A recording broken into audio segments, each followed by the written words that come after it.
Туурсан бүжин. Ойн амьтад эвтэн нартай сайхан аж түрэн амьдарч үжээ.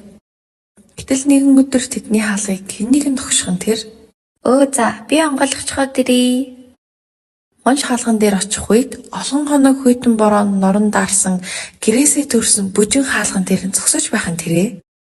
Монш бүжин дотор орлох үед түүнийг харсан үнэг сагсгаар дулаахан сүүлээрээ түүнийг гучиж дулаацуулав. Харин хөөрхөн хэрэмнүүд самар жимсээр бяцхан бүжинг тайлж үзэсгэлэнтэй хөргөн янзанууд түүнийг ээш нь хүргэж өгнө. Чи харин 50 байгаарай хэмээн сэтгэлээр өргөж тухтай сайхан амруулжээ. Тэр өдөр айж балмагцсан бүжин санаа амарч сайхан бүх гих чинь унтхан тэрээ. Маргааш өглөө нь зам сайн мэдэх чоноор төөрсөн бүжин гэрт нь хөргөлж санаа зовж байсан эцэг бүжингөө хараад бурхан минь чи минь нэрвс орол байж шүү дээ. Чамда ямар их санаа зовбоо. Чи минь хаана байсан юм бэ? Зүгээрээ ээжээ. Би аймттай хамт байсан юм уу?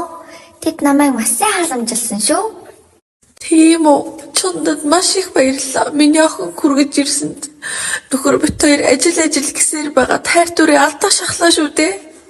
Танд маш их баярлалаа. Үнэхээр химээгээд чонд талхарлаа илэрхийлэн түүнийг дайлан ундаалж буцаасан гэдгээ. Ээж аав туулай чононд яаж талархснаа илэрхийлсэн бэ? А. Дайлан ундаасан. Б. Зүгээр явуулсан. С. Мөнгө өгсөн.